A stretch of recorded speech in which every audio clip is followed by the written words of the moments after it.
എല്ലാവർക്കും സ്ട്രോബെറി ചാനലിലേക്ക് സ്വാഗതം. ഞാൻ ഗീതു. വീണ്ടും ഒരു മൈക്രോഗ്രീൻ റെസിപ്പിയുമായാണ് ഞാൻ വന്നിരിക്കുന്നത്. മൈക്രോഗ്രീൻ ഉപയോഗിച്ച് വളരെ എളുപ്പത്തിൽ ചെയ്യാവുന്ന നല്ല രുചിയുള്ള ഒരു ചാറുകറിയാണ് ഇന്നിവിടെ തയ്യാറാക്കുന്നത്. നല്ല ഹെൽത്തി ആയിട്ടുള്ള ഒരു റെസിപ്പിയാണിത്. മുകളിൽ കാണുന്ന ലിങ്കിൽ ക്ലിക്ക് ചെയ്താൽ മൈക്രോഗ്രീനെ പറ്റിയുള്ള വിശദമായ വീഡിയോയും മറ്റു മൈക്രോഗ്രീൻ റെസിപ്പികളും കാണാവുന്നതാണ്. റെസിപ്പിയിലേക്ക് കിടക്കുന്നതിന് മുന്നേ നിങ്ങൾ ഈ ചാനൽ ആദ്യമായാണ് കാണുന്നതെങ്കിൽ സബ്സ്ക്രൈബ് ചെയ്യാൻ മറക്കരുത്. അതുപോലെ തന്നെ നിങ്ങൾക്ക് ഈ വീഡിയോ ഇഷ്ടമായാൽ നിങ്ങളുടെ ഫ്രണ്ട്സും ഫാമിലിയുമായി ഒന്ന് ഷെയർ ചെയ്തേക്കണേ. അതിനായി ഒരു കുക്കർ എടുത്തിട്ടുണ്ട്. ഇതിലേക്ക് 1/2 കപ്പ് ചെറുപയർ നന്നായി കഴുകിയതെടുക്കുന്നു. ചെറുപയർ പരിപ്പിന് പകരം സാധാ പരിപ്പ് കറിക്ക് ഉപയോഗിക്കുന്ന പരിപ്പ് വേണമെങ്കിലും എടുക്കാവുന്നതാണ്. ഇനി ഇതിലേക്ക് 1/4 കപ്പ് മത്തങ്ങ കഷ്ണങ്ങളായി അരിഞ്ഞതും 1/2 ടീസ്പൂൺ ഉപ്പും 1/2 കപ്പ് വെള്ളവും ചേർത്ത് നന്നായി ഒന്ന് ഇളക്കി യോജിപ്പിച്ചതിന് ശേഷം അടച്ചു വെച്ച് വേവിക്കാം. മത്തങ്ങയുടെ ടേസ്റ്റ് നിങ്ങൾക്ക് താല്പര്യമില്ലെങ്കിൽ മത്തങ്ങ ഒഴിവാക്കാവുന്നതാണ്. ഇതിന് ഒരു വിസിൽ വന്നതിന് ശേഷം ഫ്ലെയിം ഓഫ് ചെയ്യാം. ഇനി ഇതിന്റെ പ്രഷർ പോകാൻ വേണ്ടി വെയിറ്റ് ചെയ്യണം. ഈ സമയത്ത് ഇതിലേക്കുള്ള അരപ്പ് തയ്യാറാക്കാം. അതിനായി മിക്സിയുടെ ചെറിയ ജാർ എടുത്തിട്ടുണ്ട്. ഇതിലേക്ക് 1/2 കപ്പ് തേങ്ങ ചിരകിയത്, 3 കുഞ്ഞുള്ളി, ഒരു ചെറിയ അല്ലി വെളുത്തുള്ളി, 1/2 പച്ചമുളക്, 4-5 കറിവേപ്പില, 1/4 ടീസ്പൂൺ ജീരകം, 1/4 ടീസ്പൂൺ മഞ്ഞൾപ്പൊടി ഇവയെല്ലാം കൂടി ചേർത്ത് നന്നായി ഒന്ന് അരച്ചെടുക്കാം. ആദ്യം വെള്ളം ചേർക്കാതെ ഒന്ന് അരയ്ക്കണം. അതിനുശേഷം 2-3 ടേബിൾ സ്പൂൺ വെള്ളം ചേർത്ത് നന്നായി അരച്ചെടുക്കാം.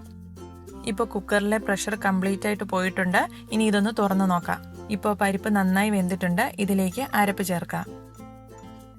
ഇത് നന്നായി ഒന്ന് ഇളക്കി യോജിപ്പിച്ച് മീഡിയം ഫ്ലെയിമിലിട്ട് തിളയ്ക്കാനായി വെക്കാം. മിക്സിയുടെ ജാറിൽ ഒരു 1/2 കപ്പ് വെള്ളം കൂടി ഒഴിച്ച് അരപ്പൊട്ടും കളയാതെ തന്നെ എടുക്കാം. ഈ സമയത്ത് ഉപ്പ് നോക്കി ആവശ്യമെങ്കിൽ ചേർത്ത് കൊടുക്കാം. ഞാൻ ഇവിടെ ഒരു 1/2 ടീസ്പൂൺ ഉപ്പ് കൂടി ചേർക്കുന്നുണ്ട്. അതുപോലെ തന്നെ ഈ സമയത്ത് പരിപ്പ് ചാറിന്റെ കൊഴുപ്പ് നോക്കി ആവശ്യമെങ്കിൽ കൂടുതൽ വെള്ളം ചേർത്ത് കൊടുക്കാവുന്നതാണ്. ഞാൻ ഇവിടെ ഒരു 1/2 കപ്പ് വെള്ളം കൂടി ചേർക്കുന്നുണ്ട്. നല്ല തിക്കായിട്ടിരിക്കേണ്ടവരെ ഈ വെള്ളം ചേർക്കണ്ട. ഇതിപ്പോൾ നന്നായി തിളച്ചു തുടങ്ങിയിട്ടുണ്ട്. ഇനി ഇതിലേക്ക് ചെറുതായി അരിഞ്ഞു വെച്ചിരിക്കുന്ന 1/2 കപ്പ് മൈക്രോഗ്രീൻസ് കൂടി ചേർക്കാം. ഞാനിവിടെ ചെറുപയറിന്റെ മൈക്രോഗ്രീൻസ് ആണ് എടുത്തിരിക്കുന്നത്. മുകളിൽ കാണുന്ന ലിങ്കിൽ ക്ലിക്ക് ചെയ്താൽ ഈ മൈക്രോഗ്രീൻസ് എങ്ങനെ വീട്ടിൽ വളർത്തിയെടുക്കാമെന്നുള്ളതിന്റെ വീഡിയോ കാണാം. അതുപോലെ തന്നെ ലിങ്ക് ഡിസ്ക്രിപ്ഷൻ ബോക്സിലും കൊടുത്തിട്ടുണ്ട്. ഇതിനി ഒത്തിരി തിളപ്പിക്കേണ്ട കാര്യമില്ല, കാരണം മൈക്രോഗ്രീൻസിന് ഒത്തിരി വേവില്ല. ഇത് 1 മിനിറ്റ് ഒന്ന് തിളപ്പിച്ചതിന് ശേഷം ഫ്ലെയിം ഓഫ് ചെയ്യാം. ഇനി ഇതിലേക്ക് കടുക് താളിച്ച് ചേർക്കാം. അതിനായി ഒരു പാനിലേക്ക് 1 ടേബിൾ സ്പൂൺ വെളിച്ചെണ്ണ ഒഴിക്കുന്നു. എണ്ണ നന്നായി ചൂടായതിനു ശേഷം ഇതിലേക്ക് 1/4 ടീസ്പൂൺ കടുക് ഇട്ട് കൊടുക്കുക. കടുക് ഒന്ന് പൊട്ടി തുടങ്ങിയതിന് ശേഷം ഇതിലേക്ക് 3-4 കുഞ്ഞുള്ളി അരിഞ്ഞത് ചേർത്ത് മൂപ്പിക്കാം. ഇതൊന്ന് മൂപ്പായി വരുന്ന സമയത്ത് ഇതിലേക്ക് 2 വറ്റൽമുളക് കൂടി ചേർക്കാം.